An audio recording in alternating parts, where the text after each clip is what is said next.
Fala galera, professor Adriano na área e vamos começar aqui agora a resolução da questão 2, tá bom? E eu estou resolvendo questões de capitalização composta, juros compostos da banca CESP, que cai geralmente aí em banca de concurso, tá bom? Concurso de quê, Adriano? Área fiscal, Cefaz, né? A ISS da vida, provavelmente vai cair aí no Banco Central, tá bom? Concurso muito esperado também, CVM, tá legal? BNDES, então tudo, qualquer tipo de banco. Adriano, Banco do Brasil, Caixa Econômica, cai a rodo, tá legal? Adriano, não quero concurso, quero trabalhar em outra área. Cara, quem vai para a área financeira precisa das certificações da Anbima, geralmente CPA 10, CPA 20 também caem, tá legal? Então, aproveita. Vamos lá agora que eu vou começar a apresentar a questão. De olho na tela. Colocar aqui a tela cheia. Bem, galera, vamos aqui começar com a leitura da questão da banca CESP, tá bom? Questão 2, parte 2, legal? Então, olha só, banca CESP. Adriano, o que eu preciso prestar atenção? Banca de concurso, sempre ele te dá mais informações do que tu precisa. Então, basicamente, durante a leitura, a gente tem que saber qual é o problema que consta ali. Segundo, geralmente, os problemas eles têm mais de uma forma de resolução. Então, nesse sentido, eu tenho sempre que procurar o melhor caminho. Adriano, me explica uma coisa, tá bom? Me explica uma coisa. Como é que eu sei que eu estou no melhor caminho? Cara, geralmente, questão de concurso, o melhor caminho é aquele que os cálculos são simples. Então, a banca, ela te apresenta um problema que tem um cálculo muito simples, mas se você toma o caminho errado, você vai cair em cálculos que são muito trabalhosos. Eles não são complexos, mas são muito trabalhosos. Tá legal? Então, essa é a ideia que a gente precisa desenvolver. Com base nisso, vamos à leitura da questão agora. Questão número 2, CESP 2022. Paulo dispõe de 20 mil para investir, sendo que ao final de 6 meses ele precisa usar 10 mil desse investimento para saldar uma dívida. Então a banca começa falando que Paulo ele tem 20 mil, vai investir, após 6 meses ele vai ter que pagar 10 mil de uma dívida. Ok. Com base nessas informações, considere as aproximações. Cara, isso daqui é extremamente importante, porque ele já está te falando, ó, 1,05 ao cubo é igual a 1,16. Ele já está te dando o cálculo que a gente vai usar onde? Dentro da própria matemática financeira. E ele fala aqui, ó, que 1,16 ao cubo é igual ao que 1,56. Legal. Julgue o item que segue. Geralmente na banca CESP você só se preocupa com o que vem daqui para frente. Então, suponha que a dívida de 10 mil a ser paga em 6 meses é resultante da aplicação de juros compostos. Então, o regime juros compostos a uma taxa de 5% ao mês sobre uma dívida atual de. Nesta situação, considerando-se a aproximação, olha aqui, ó, de 1,05 elevado a menos 6 é igual a 0,746, é correto concluir que o valor da dívida é superior a 8 mil? Então, esses são os dados da questão. Adriano, tem alguma consideração? Tem uma coisa que eu quero te falar. Olha só, 1,05 elevado a menos 6 é igual a 1 dividido por 1,05 elevado a 6. Lembra disso aqui, tá bom? Lembra bem disso daqui. Essa é a definição. Galera, agora eu vou te mostrar as possíveis resoluções que nós vamos ter, tá bom? Então vamos aqui, ó, para a tela. Em primeiro lugar, ele tem uma dívida. A dívida, ela está no tempo de hoje ou está no futuro? Adriano, a dívida sempre vai estar no futuro, sim. Então imagina que alguém, né, hoje foi num banco e tomou um empréstimo. Ele vai no banco, e ele pede um empréstimo. E aí o banqueiro pergunta, quando o senhor vai pagar? Daqui a 6 meses. Não é?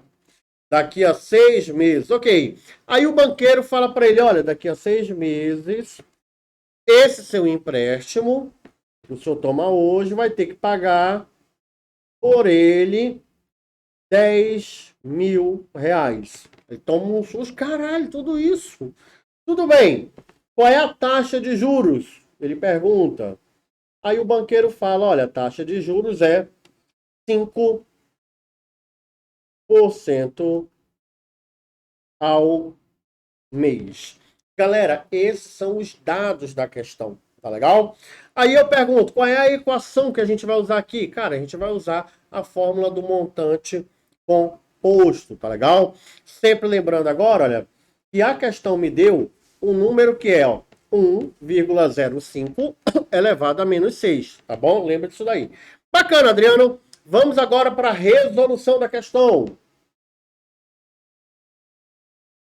Resolução. Cara, quando a gente fala aqui na resolução dessa questão, a primeira coisa que tem que vir à sua mente é qual é a fórmula. Se eu estou usando montante composto, isso eu já falei em aula teórica, eu uso apenas uma única fórmula. Montante igual capital de 1 mais a taxa elevado ao tempo. Adriano, eu vi em outros livros várias fórmulas. Cara, esquece.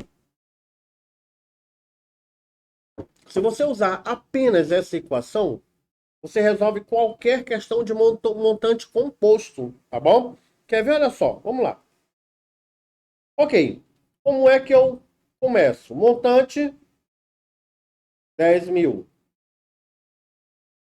10.000 é igual ao capital, quanto que é? Não tenho. O capital é o valor emprestado, tá bom? Eu vou colocar aqui tudo de azul. 1 mais a taxa. A taxa eu sei que é 5%, mas o que que eu preciso fazer com ela?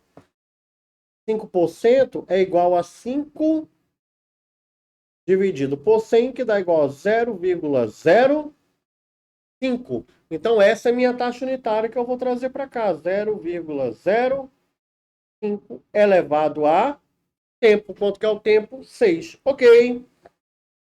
Então, montante, 10.000.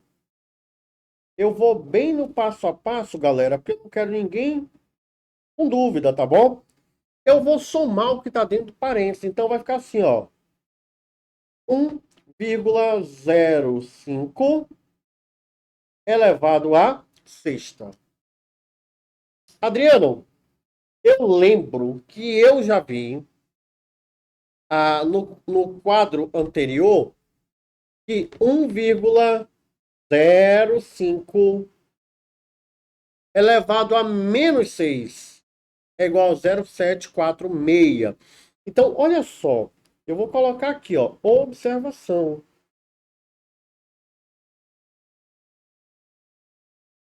Tá bom?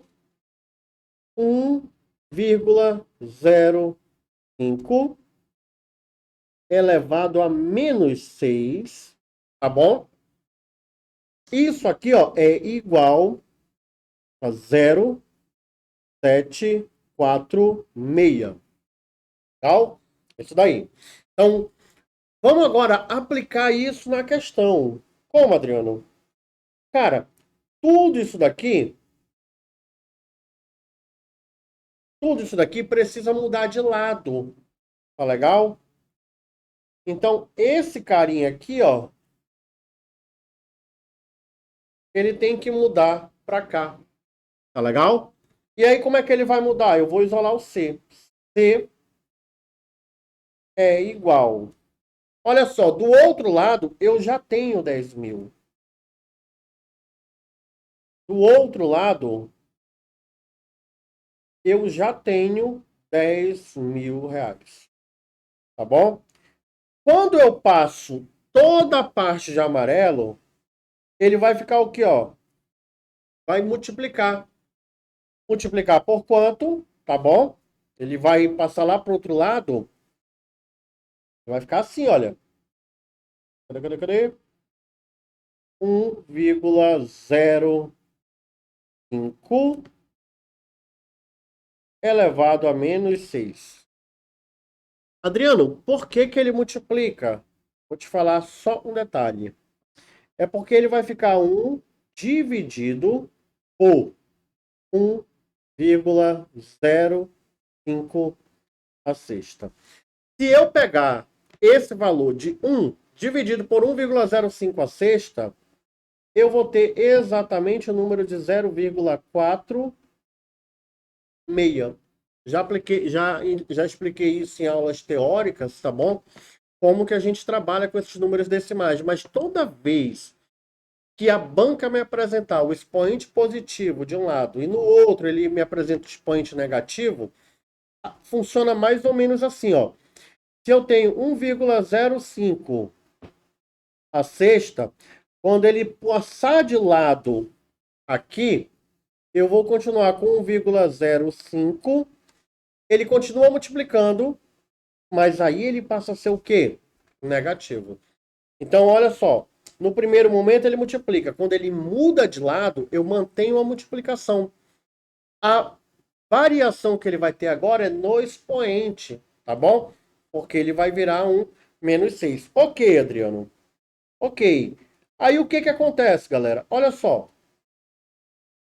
Comenta aqui no vídeo se tu não entendeu essa parte dos números decimais, se tu quer que eu faça um vídeo à parte explicando matematicamente como funciona essa operação, tá bom? Ok. Quanto que vale 1,05 elevado a menos 6? Olha ali, ó. Olha ali, ó. C é igual a 10.000 vezes 0,746. Olha só, Adriano. E agora? O que que eu vou fazer? Cara, agora é muito tranquilo, tá bom? É muito tranquilo, porque toda vez que eu tenho multiplicação de número decimal, eu vou agora até aqui para uma outra folha, tá bom? Toda vez que eu tiver multiplicação,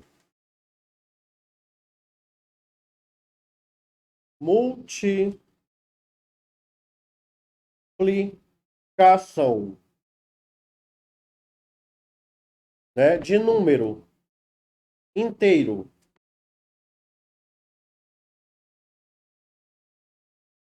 vezes decimal, eu posso cortar zero de um lado e eliminar a vírgula do outro. Adriano, não entendi. Olha só. Eu tenho 10.000. 1, 2, 3, 4 zeros. Lá do outro lado eu tenho 0,746. Não é? Olha só. Eu vou cortar aqui, ó, de início, quantas casas decimais? Eu tenho uma, duas, três casas decimais, galera. Eu tenho três casas decimais. Então, eu vou cortar três zeros. 1, 2, 3. Ao cortar três zeros, é como se eu estivesse eliminando as casas decimais. A vírgula, ela está pulando para trás. Então, qual é o número que vai resultar quando eu faço isso? Eu tenho 10, porque eu cortei três zeros. E lá, como eu eliminei três casas decimais, eu vou passar a ter agora o quê? Ó? 746. Ok? Legal. Isso daqui, 10 vezes 746, eu passo a ter o quê? 7.460. Ou então, né, eu poderia fazer o quê? Cortar mais um zero. Bora lá, eu vou fazer isso. Quando eu corto o zero aqui, a vírgula anda mais um, então vai aparecer o zero aqui, ó. Então eu iria ficar com 7.460. Galera, se tu tiver dúvida sobre multiplicação, divisão de números decimais, entendeu? Escreve aqui no vídeo, que aí eu faço uma aula à parte sobre isso, tá legal? Então, voltando para cá, quando eu tenho capital igual a esse número quebrado, eu já sei que o meu capital é de 7.460. Adriano, O que significa esse capital? Significa dizer o quê?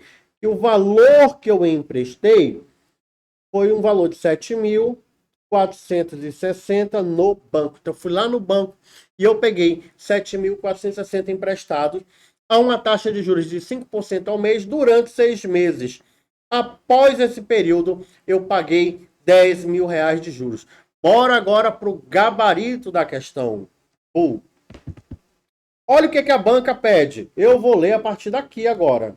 Julgue o item que se segue.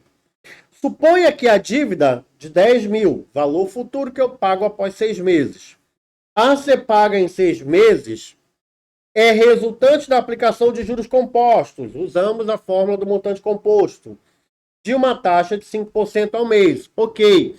Sobre uma dívida de quanto que é a dívida, o empréstimo inicial? O empréstimo é de 7.460. Nessa situação, considerando-se a aproximação do valor, é correto concluir que o valor atual, galera, quando ele fala valor atual, é importante você ter em mente que é o valor do empréstimo, tá bom? Então, esse aqui é o nosso valor atual. É muito comum esse termo em finanças. E esse outro valorzinho aqui, ó, é o valor o quê? Valor futuro. Ou então chamado valor de face ou valor nominal também, tá bom? Então, vai lá. É correto concluir que o valor atual dessa dívida é superior a 8 mil? Não, Adriano. Gabarito errado. Por quê? A dívida é de 7.460. Logo, a dívida ela é inferior. O gabarito da questão está o quê? É errado, galera. O gabarito é errado, tá legal?